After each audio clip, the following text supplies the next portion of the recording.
Welcome to the Huddle Sports Network, where we're breaking boundaries and redefining podcasting. Broadcasting live on 6 different platforms, we're bringing you the latest in sports like never before. Imagine tuning in to real-time discussions, expert analyses, and fan interactions all at your fingertips. Each platform offers a unique experience, whether you're on YouTube, Facebook, or Twitch. We're not just sharing stories, we're creating a community of passionate sports enthusiasts. Join us as we dive deep into the evolution of podcasting, where every episode is a chance to engage, debate, and celebrate the world of sports. This is where your voice matters and the game never stops. Welcome to the Huddle Sports Network, where we're breaking boundaries and redefining podcasting. Broadcasting live on 6 different platforms, we're bringing you the latest in sports like never before, where sports passion meets podcasting brilliance. I'm Mike, the Bear fan, and alongside Bill, the Packer fan, and our buddy Ken Catalone, we're bringing you an incredible lineup of 38 diverse podcasters. Each one brings their unique flavor to the table, covering everything from game analysis to behind-the-scenes stories. Imagine diving deep into the minds of experts who live and breathe football, sharing insights that you won't find anywhere else.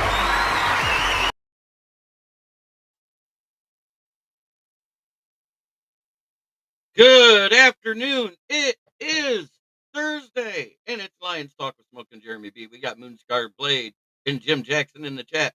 There's not a lot of news out there other than people that may get waived.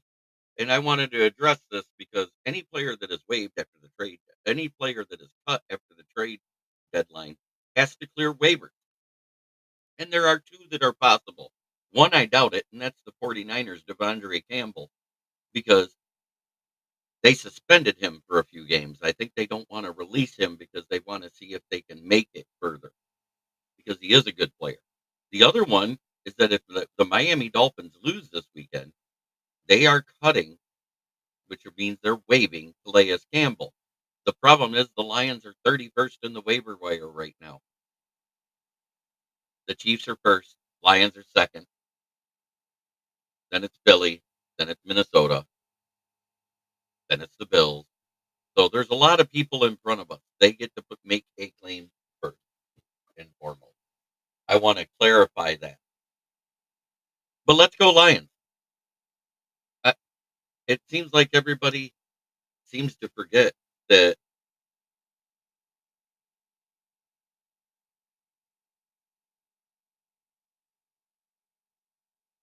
we have been injured for 8 straight weeks in bad ways. And it's actually gone on since week 3. Because that was when we lost Derek Barnes and Marcus Davenport in the same game. And we've been winning ever since week 2. So I don't want to sound like I'm raining on the parade. I'm applauding it. So we went from 50% to 75%, but it all happened in one game.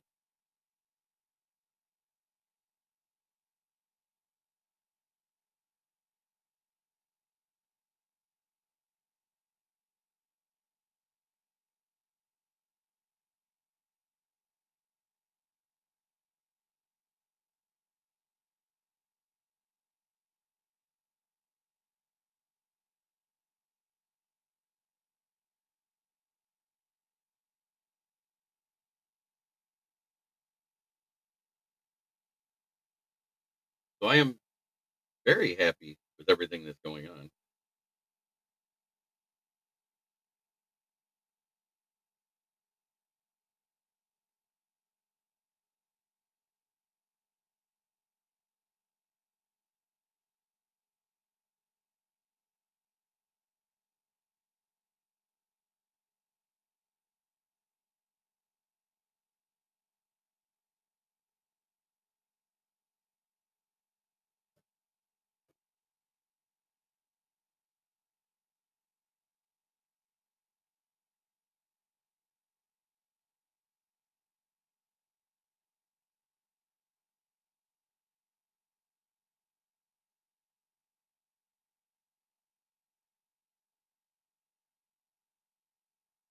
So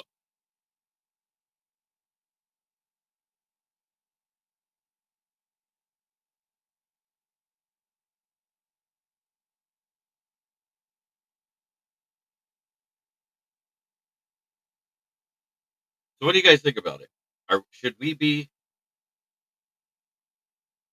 scared or should we be excited?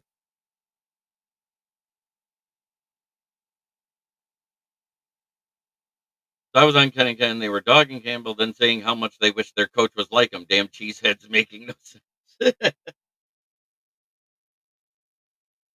It is. I don't get it. It is what it is.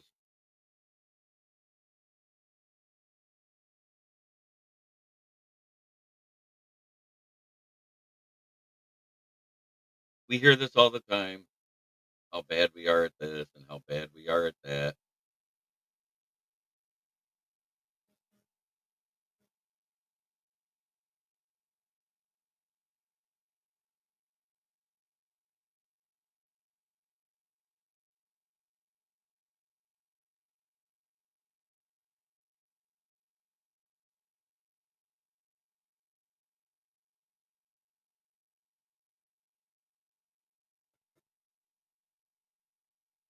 I think we're fine.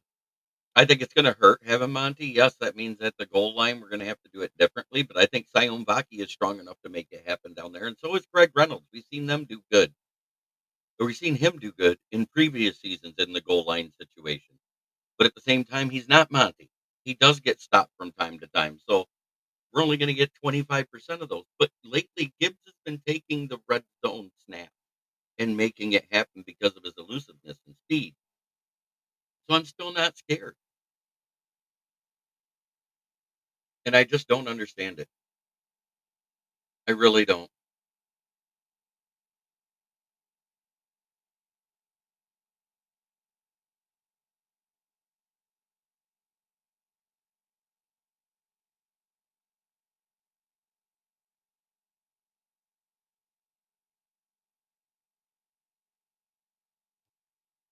And it's more like we have a lot of the same old Lions fans than we have same old Lions. Does anybody agree with that?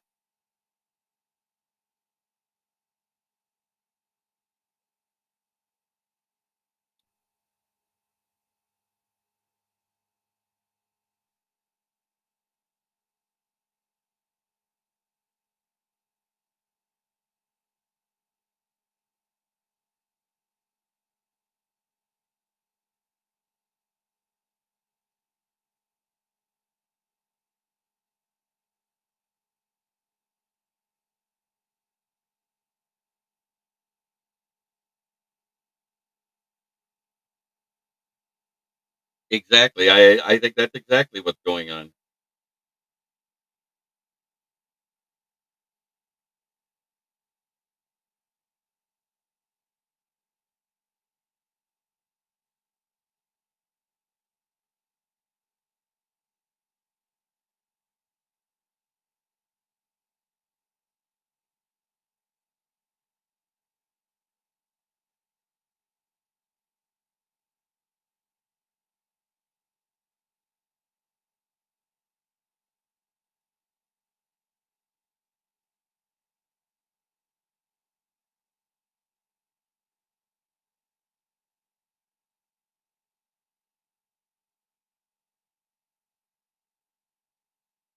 Our O line, our weakest point in the O line this year is Glasgow at left guard, and it makes no sense to me either.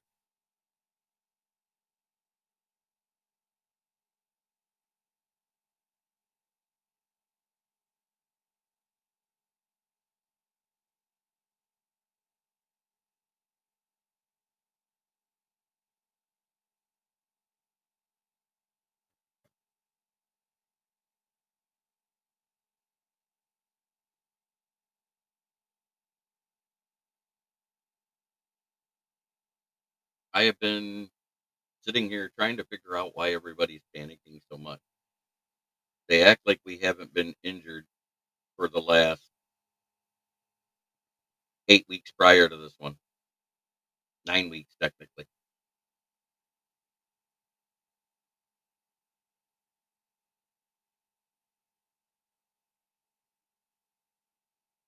But at the same time, Decker's had problems because Glasgow's had problems. Literally, he's weak. He is the weakest link on our O line. Go look. I haven't. It's going all the way to the end of the season. Decker's fully healthy. Um, I don't think. I think his problem has been Glasgow. Decker's only as good as the guy playing next to him. You know what's funny? Is he was our highest rated player when Coyote Awasika was next to him, and our lowest rated player ever. One of our lowest rated players on half the games that Glasgow's next to him. So miss me with it. He's still the 15th ranked tackle in the league, and everybody's saying he's having a down year. It's one of his highest ranked years.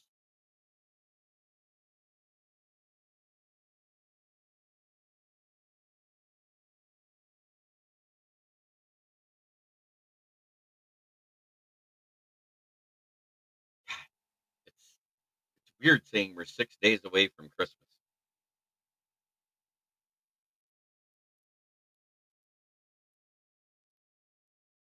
doesn't it? Isn't that weird to say that?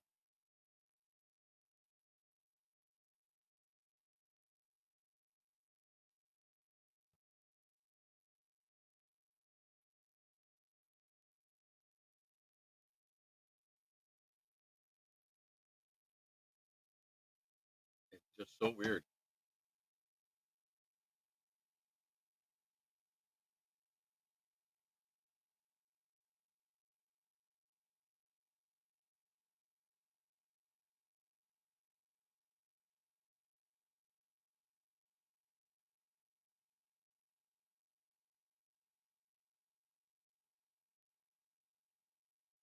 And that's the same with Frank Ragnow. Frank Ragnow has slipped all the way from first to third. Why? Because Ragnow's bad. Zietler is the second ranked guard, and Panay Sewell is still in the top three for tackle. Glasgow is the 65th ranked guard, and Decker's ranked at 15th.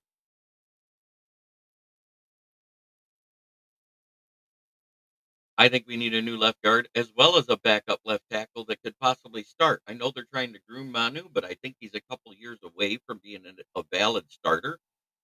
I mean, if Decker can stay healthy and stay on the field that long, that's great, but I don't know if he can. And I said I didn't like the 3 years for Glasgow when we did it.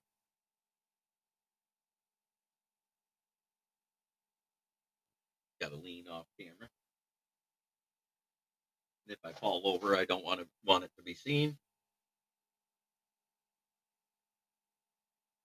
Had to get the soda.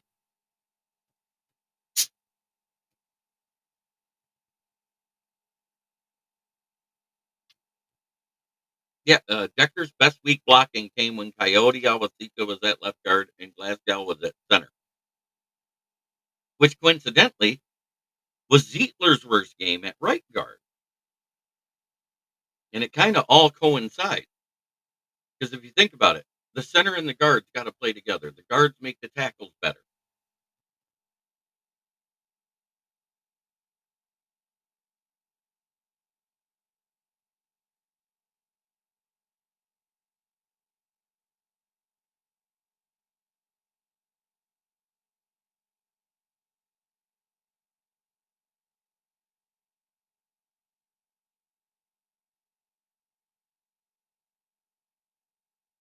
Yay.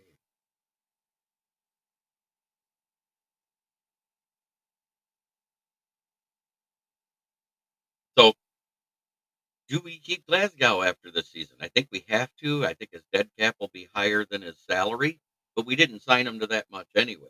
And we have plenty of cap room, and we've been leaving it there. I hope Calais Campbell clears waivers if he's released on Monday, but I actually think the Finns can win. I don't want them to win because I want Calais Campbell, if that makes sense. I would love the 49ers to win, but at the same time, I don't want the 49ers to win. And I'll tell you why. If the 49ers win, then they're still only 2 games out with 2 games left. They'll be trying on week 17.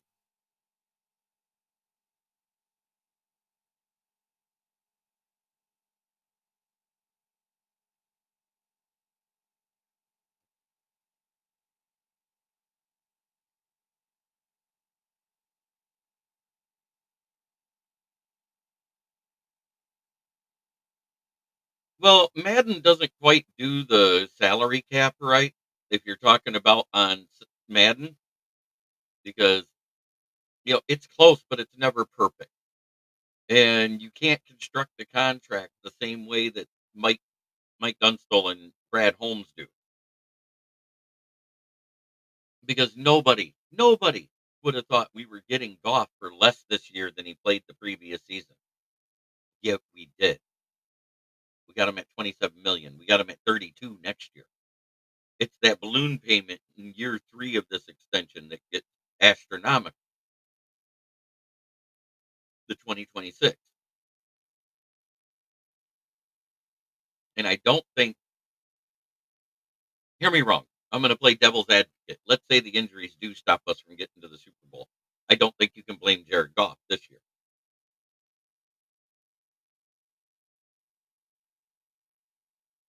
Not really, because we can roll this 20 we got, like, 24 or 26 million left this year. Let me check it.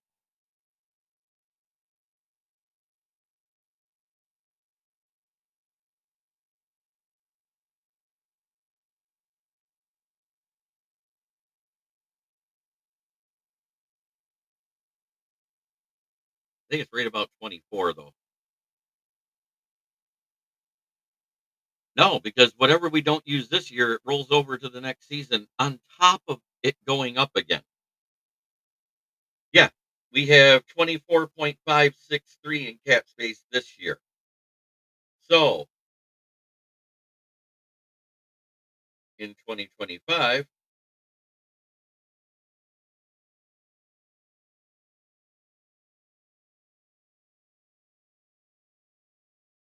we have 63 million. So if you roll that over, that's 87 million.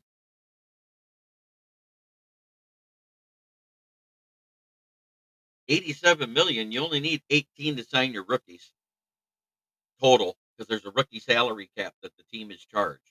Doesn't matter what you pay them, they're only charged 18 million for that year. And that's what everybody misses. They look at those numbers and go, "Oh my god, the NFL pays part of the rookie salaries the first year."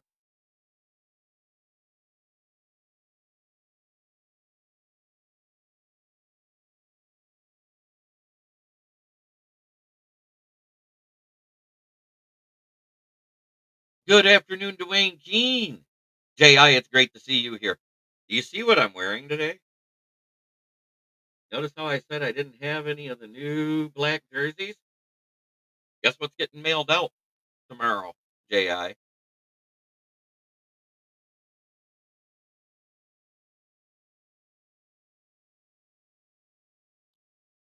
you got to say is you want to see it, and I'll bring it down. You told me 45 was the number you wanted.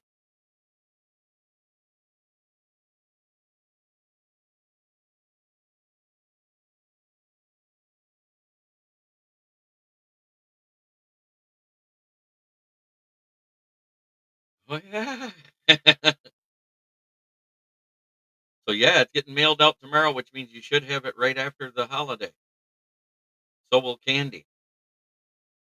So, give me a second, and I'll be right back because I want to show it to you. I'm not going to take it out of the package.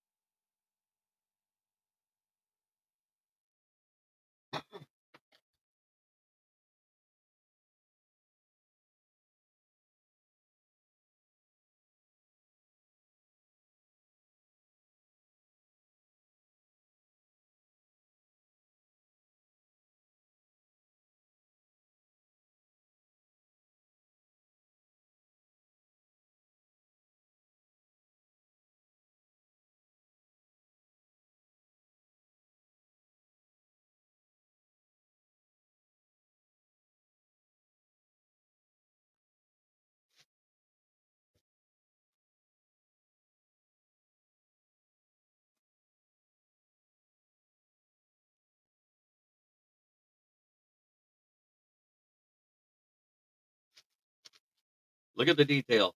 It actually has the Motor City in there, extra large,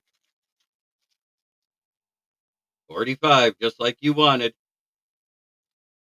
And here is the one for candy. Bada boom. The old orange crush with the Broncos country on it.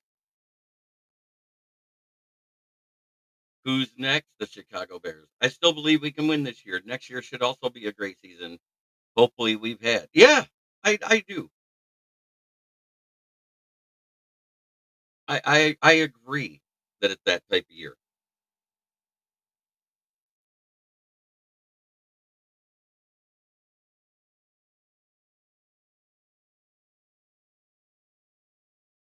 Yes, as you see, I just showed you both of them. I hope the injury bug is done with us, but you know what? It's a very physical sport, and we're a very physical team. We play hard, and that's why we're seeing this. Jim Jackson says, "Nice. The Elway jersey is sweet." Yeah, and I think Candy will be very happy. I got her an orange crush.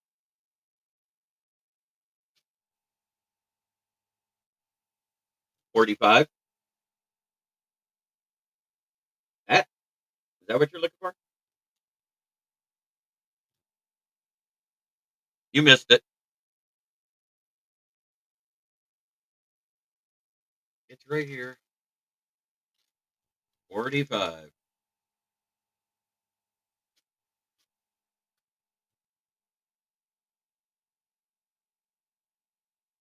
Uh, Patty Grimes is getting her golf or his golf come Saturday. Oh yeah, that's beautiful. I thought you'd love it. Unfortunately, the Calvin Johnson Jr. was sold out, and it was put on back order for Calvin Johnson Jr.'s one. Lived in Denver during the Elway years. Was awesome. Oh, I bet it was. I mean, it's always good when you got a Super Bowl winner as a quarterback in a team. Um, by the way, for those of you who don't know, Ji specifically asked for a Melfar Jr. jersey using his Sacramento Surge number, if I remember correctly, as a Lions jersey.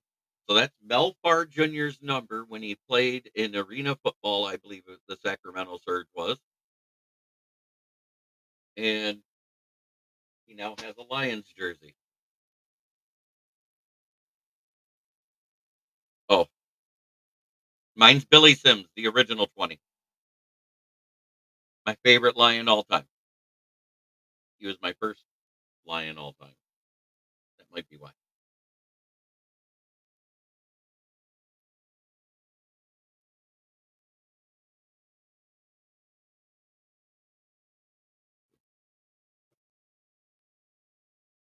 Oh, that's his practice squad with the Lions. He was 81 with the Surge. Got it.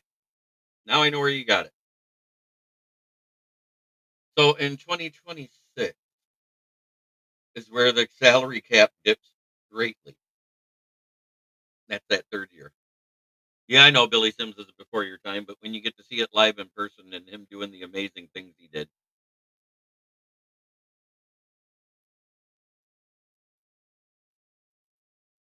So let's look at Jared Goff's stats this year by next gen stats. I did my research on Barr. Gotcha. Love it. You went further into it than I did. I didn't even know he was on the practice squad for the Lions. That shows you how much I know. What year was that, Ji?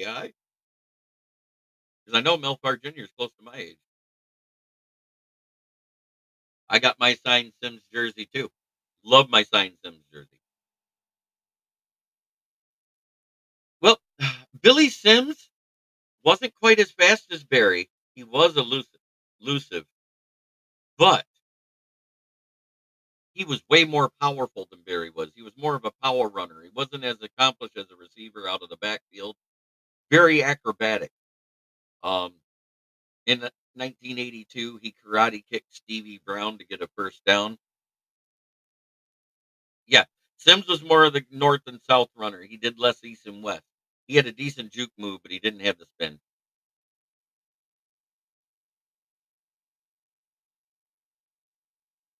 Okay, I'll get it out of him. We're friends on Facebook and Twitter and Instagram, all that stuff. I talk to Melbar all the time. He actually has my personal cell phone number, just like you, Ji.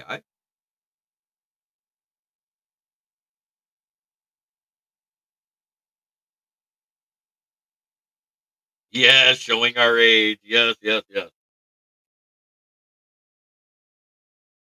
But that was what sealed it for me and made Billy Sims my favorite player all time. The karate kick, where the rule had to change where players couldn't kick another player in 1982. 83 season, it was illegal.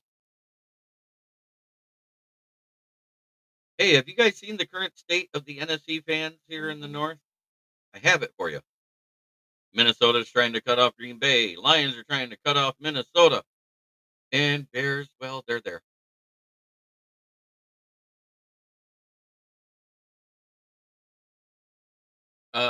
Melfar and I, over the 2 years I've 2.5 years I've been with Scott, have developed a friendship. We talk a lot. It's amazing.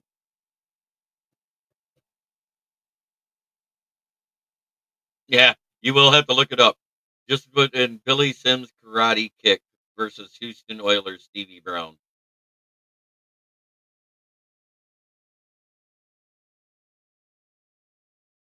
What's funny, do you know that Mel Gray is still in the top 50 for non-offensive touchdowns to this day because he has 6. He's right up there with some other guys that are notable.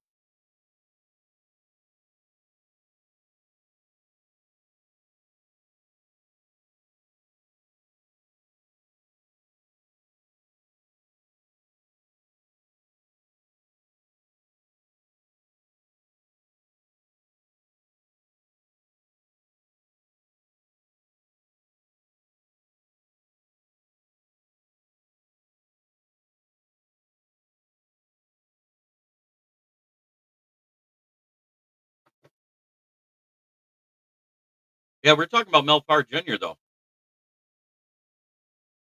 But I do have an interesting note about Farr and Dick LeBeau and Night Train Lane. They are featured on a #1 hit on Billboard charts. Do you know the song where they were background singers, Jim Jackson and J.I.?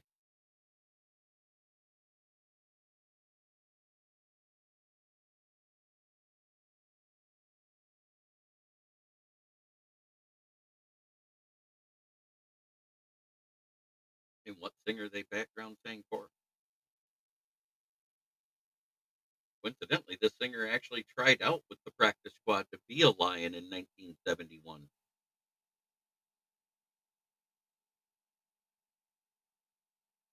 because before he became a famous singer, he was a running back in college.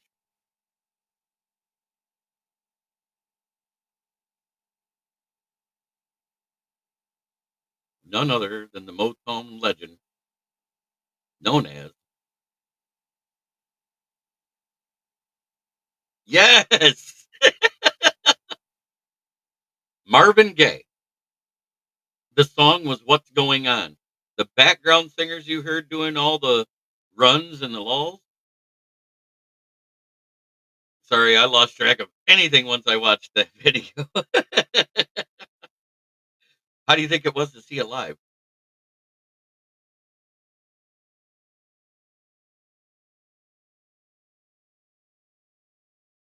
It was an amazing time.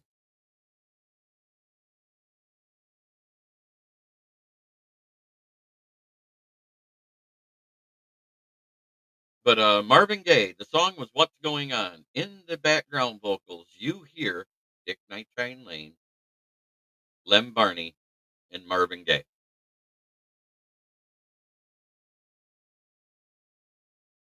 I mean, and Mel Farr Jr. Excuse me. That was insane. Oh yeah, I saw it live. Imagine how what the difference is. It's like they made the playoffs in '84 and they lost to San Francisco on an Eddie Murray field goal wide to the left. We would have won the game.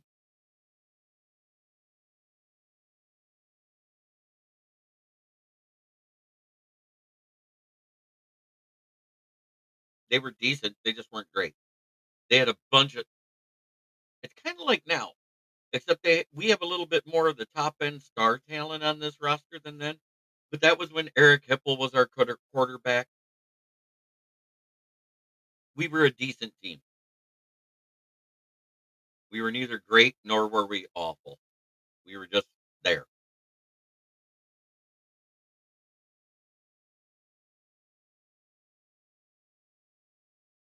Yep. And I think other than that, I think the last time we came close to winning the division was 1970, but Minnesota edged us out.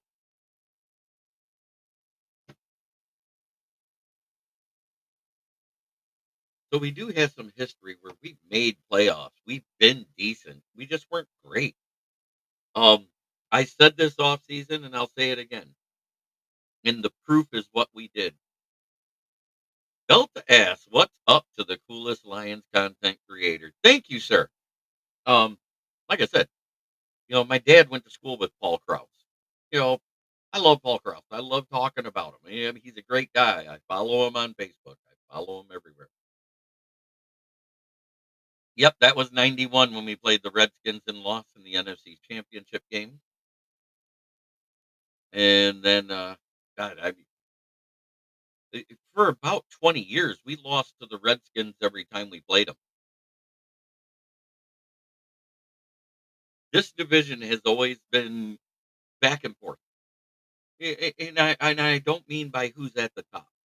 The 2, 3, and 4 positions have changed a lot, but since about mid '90s when Brett Favre took off on his career, the Lions just weren't able to get over the hump and be the division winner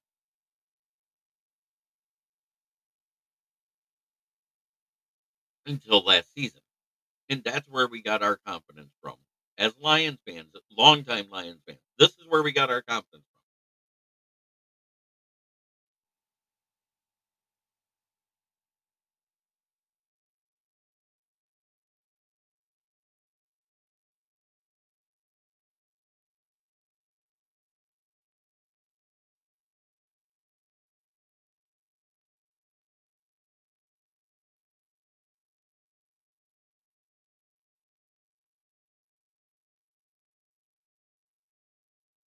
You know, at the same time, Barry Sanders was up for running backs. If you look at his playoff career, he was kind of the Kirk Cousins of running back. Great in the regular season, and other than one game, disappeared in the playoffs because teams just focused on him. If they took him out of the game, they knew we couldn't win, and that's what they did. I'm not knocking Barry. Barry's one of the greatest running backs of all time, but his postseasons, they weren't great. Jim Jackson. I love Barry, but he had some horrible postseason games.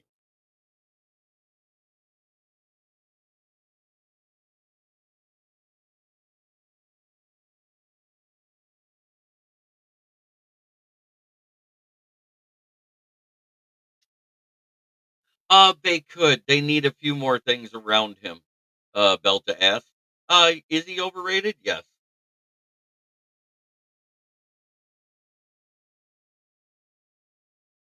I agree. I mean, everybody came into the season. Oh, Love's the best quarterback in this division. No, it's Jared Goff, Sam Darnold, then it's Love, then it's Caleb Williams. And you could, if Caleb Williams didn't have a horrible O line, you could say he might have had better numbers than Love this year.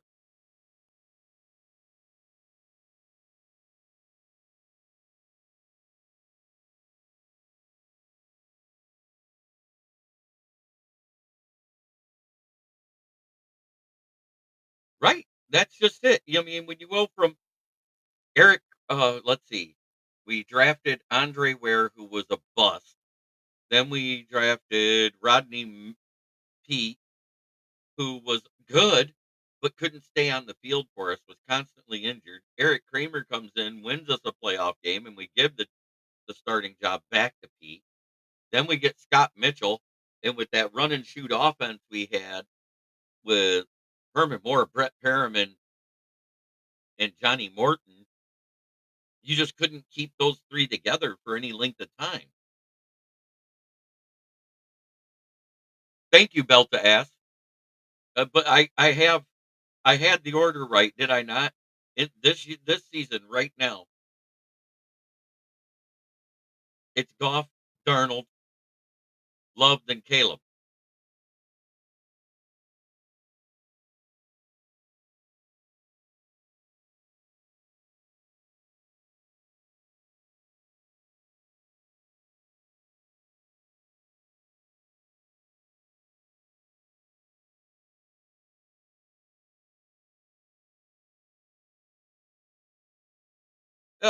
The problem with Harrington is he wasn't allowed to be developed. He was never a great quarterback in college. I've tried telling people this. He only had a 58% completion percentage in college, which was good, not great.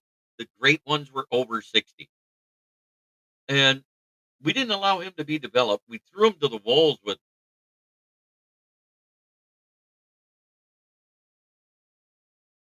Marty Morningwig as a coach.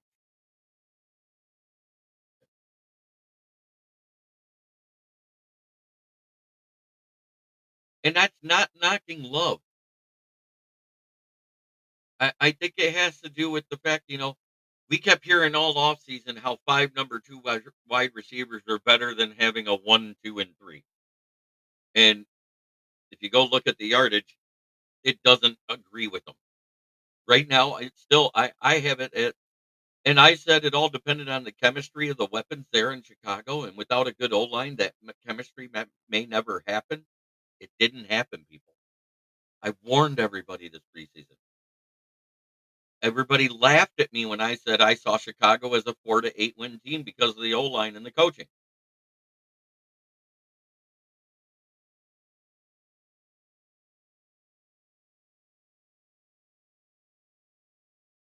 I've tried to be even keeled all year. I said Minnesota was going to end up second or third, and it really depended on how the Packers came out with a new defensive coordinator. If they struggled defensively and lost any games early, it was going to be Lions, Vikings, Packers, Bears because of the depth of talent on Minnesota and Detroit. And I said the only question there was is whether Sam Darnold was going to play like he did with the New York Jets, or in a majority of his games, or like he played in his good games. And for the most part, he's played more of his good games than his bad games. He's had a couple of those games. Caleb will be Justin Fields 2.0 because of the ineptitude of that the top end of office management, the McCaskies and Warren. Poles will either walk away or be fired this offseason. You watch, because of having to constantly report to somebody who's been inept at hiring coaches. They're going to end up with Ryan Day and Chip Kelly. You watch. Chip Kelly's offense doesn't work because I think Ohio State, despite it's going to be cold, it gets cold in Tennessee and people don't realize it. It doesn't stay warm almost all year until you get down to Mississippi, Alabama, Louisiana, Georgia, and all that. Tennessee gets cold. I know. I lived there for 4 years. They can come in there and they do everything like Michigan. They play good defense. They run the ball well. And they got a quarterback that can throw in the element. Will Howard couldn't throw against Michigan. I think Tennessee beats them. There's my bold prediction. Ohio State gets bounced in the first round, and Ryan Day gets fired the next day. I made that prediction prior to the Thanksgiving Day game about Eberflus.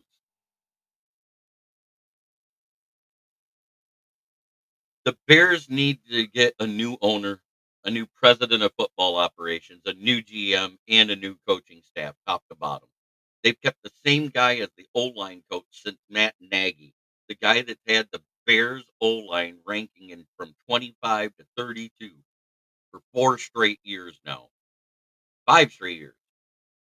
That guy needs to go. But as long as he stays there, we're good because that means Caleb Williams will never live up to his potential and his hype.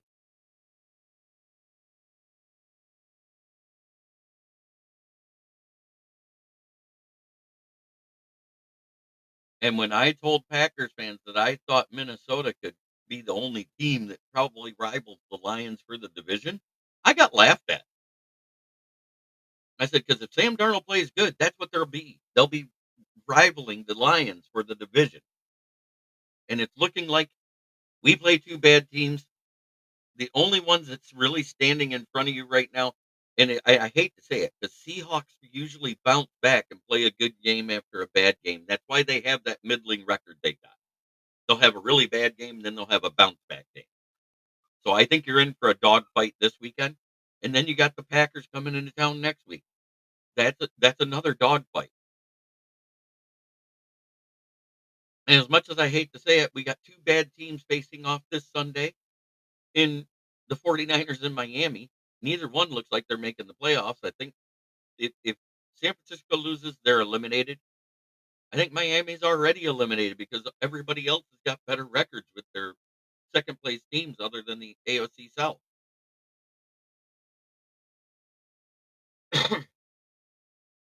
There might be 3 teams in the AFC West that make the playoffs this year, and nobody's talking about it. And 2 of them face each other this weekend or tonight. Denver at LA. That's gonna be a dogfight game because both those teams are fighting to get in the playoffs. And they have owned the division. Let's not sugarcoat it. During that 33 years that Brett Favre and Aaron Rodgers was here, they owned the division. Every now and then, one of us would creep up and take it one year, but they owned it. No, Jim Jackson, I'll fire back on that. The most overrated QB in the league is Trevor Lawrence. He's Danny Dimes on a good roster. Has a Super Bowl pedigree coach and can't win.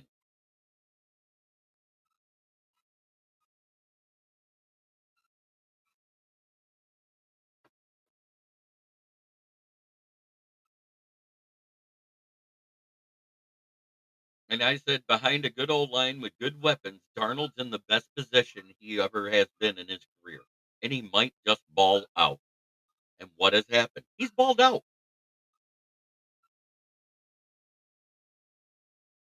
I don't sugarcoat shit. I don't I don't just say shit because I base it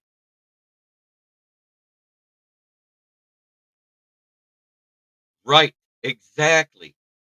Right now you're playing a team that's fighting to get back into the playoffs. You know what I'm saying? They're a game behind the Rams. If the Rams fall on their face in New York, which is a possibility, anytime any team travels 3 time zones, there's a possibility they fall on their face.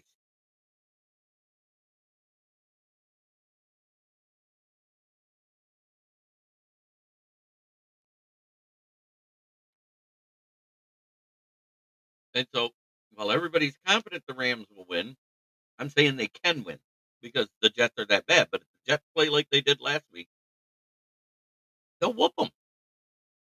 They played good defense without Sauce Gardner. They can do it again. And if Sauce Gardner, who's limited in practice this week, is a go this weekend, I think Cooper Cup has another 0 fantasy football league day.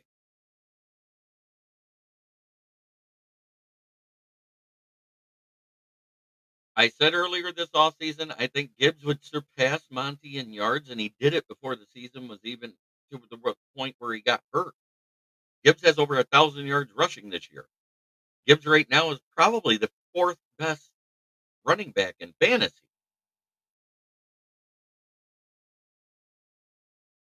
if not 5th. So, I have a lot of faith in this Lions team with with who we're facing,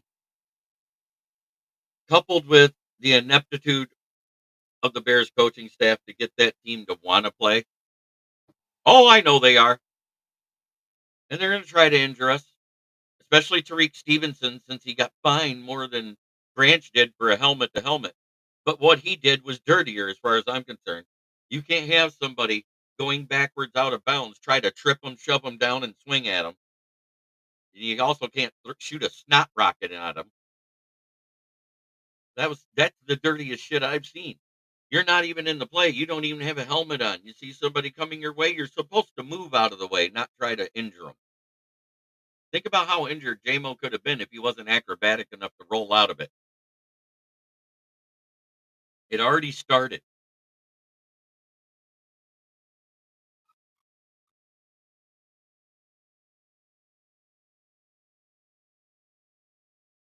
I still predict a double-digit win by Detroit because the Bears look like they gave up. I'm sorry. The only 2 players trying on offense is Caleb Williams and Roman Dunze. Like, occasionally you splash in a Keenan Allen play. There is no chemistry on that team. The old line looks like a sieve, and teams are able to sack Caleb at an amazing rate. 58 sacks this season, most in the league. I think it might even be 59. I'm not sure. Push it to 65 because our practice squad players play with more heart than some of our starters do. We saw that versus the Packers. We were more injured that week versus the Packers than we were versus the Bills, and we had a worse defense. So I have faith. We're probably going to see Levi Onwuzurike predominantly at tackle. We're going to see Josh Pascal on the outside. We're going to see Pat O'Connor rotate in whenever Reader or Onwuzurike has to come off. We may see Broderick Martin splashed in there. If yet Ifeatu Melifonwu return to practice. Emmanuel Mosley's a full go. Trevor Nowaski's a full go. So people we've had out are getting healthy too. And that's what everybody in the league doesn't realize. They're like, oh my God, they're so injured. Oh, they lost this, they lost that. We've been losing people left and right all goddamn season and still winning. We lost against a good team. We're not facing good teams till week 18. I mean, San Francisco's a good team, but I think the coach lost that roster. I think Kyle Shanahan used Steve Wilkes as a scapegoat, and he kept his. He can be, but we didn't have a problem with keeping him in the pocket last time. So the problem was Vildor and Dorsey. They targeted him, and I hope that we put Iffy out there or a Meek, anybody but Vildor.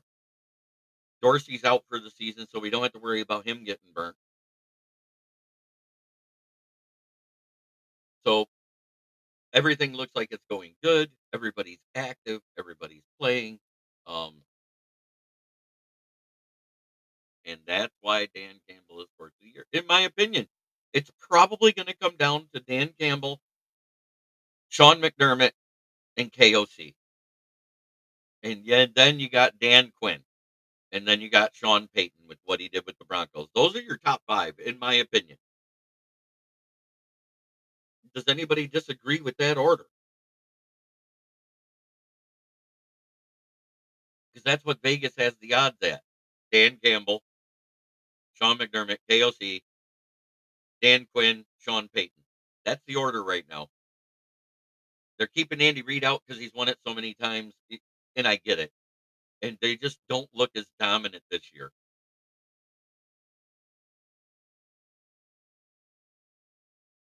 Even though they have a great record, the Chiefs don't look as dominant in any year that they've been dominant. It's crazy with what's been going on. And that that 7, I think Dan Quinn should too with what he's done with Washington, unless they miss the playoffs, and there's still an option of that.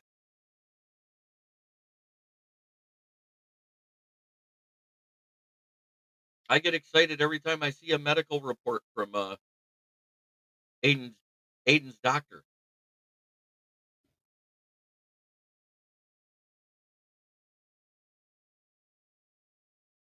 Don't forget to put your picks in, Moonscar. I know Michael Huck just did his. You got till 7 p.m. Get your picks in because the custom tumbler this weekend. My only troll job that I do when talking this belt to ass, and I'm going to be honest, it's when I do the breakdown of the division at the end of the show. It's the only shit talking I do because my co-host is a sports memorabilia creator, and he makes tumblers for Lions fans and stuff, and he does what's ordered, like we do. Ooh, look, it's fuck the Bears. It's FTP. Fuck the Packers.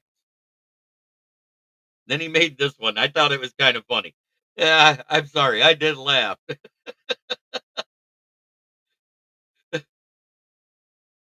And he's a Giants fan, so he has no dog in the fight. What's with no Sunday game? Let me look at that because if I remember right, there's a Sunday night game. Tampa at Dallas. It's Sunday night football.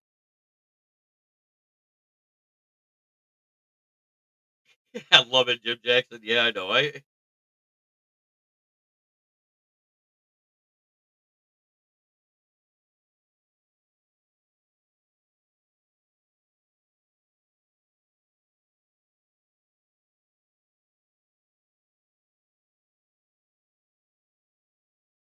Yeah, we will.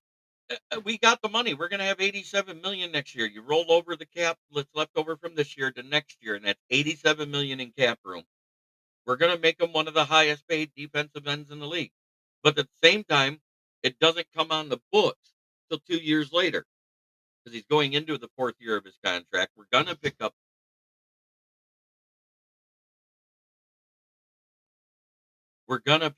the fifth year option for him, so it'll be 2 years down the road. Bears is the only team I hate in the North. Yeah, because every year they say the same thing. Oh, we're gonna win it all. I got a good picture for you about that.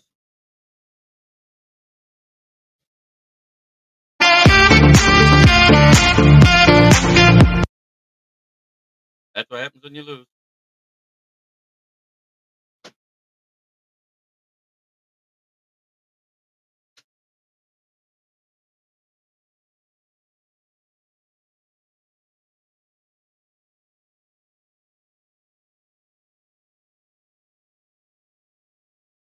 I know he's from Plymouth. He went to Ann Arbor to Michigan and then came to Detroit through the draft. And I don't see him going anywhere either.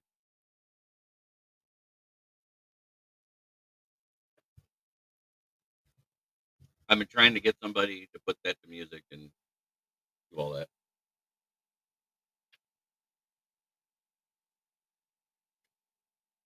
Turn it into a GIF where the cob is moving back and forth in his mouth.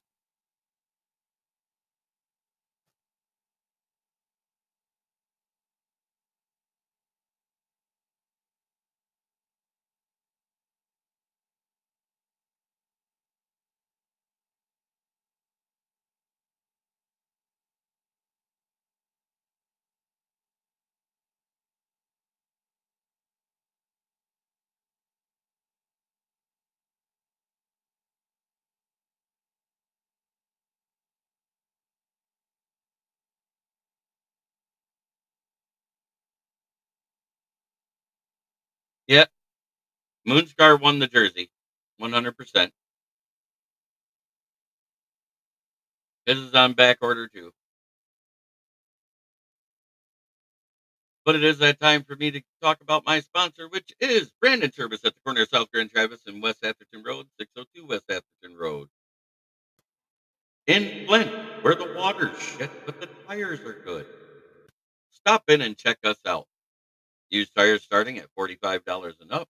New tires, call to get your quote. They are delivered within 1 to 2 business days. 810-233-8230. Talk to George, Red, or myself. If you need a set of new tires, mention the ad. You will get $25 off. If you need a set of used tires, mention the ad. You get $10. He's getting that one in black.